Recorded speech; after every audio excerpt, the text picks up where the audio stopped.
अस्सलाम वालेकुम। आप देख रहे हैं के न्यूज़ चैनल इंटरनेशनल। यूट्यूब पर हमारा चैनल सब्सक्राइब कीजिए और रहें दुनिया भर की खबरों से बाखबर।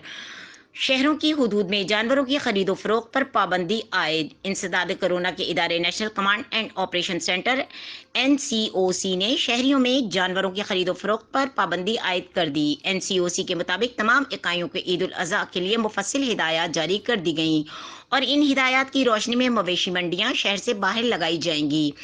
NCOC का कहना है कि मवेशी मंडियों में कोरोना SOPs पर अमल किया जाएगा, जबकि तमाम स्टाफ और ताजिरों को वैक्सीन लगवाना लाजमी करार दिया गया। NCOC के मुताबिक इंतजामिया को दाखिले पर हैंड सैनिटाइजर, मास्क और पेट एंटीजन टेस्ट की ताकीद की गई है। इन NCOC का कहना है कि अंदरूनी शहर जानवरों की खरीदो फरोख्त पर पाबंदी आयद की गई है।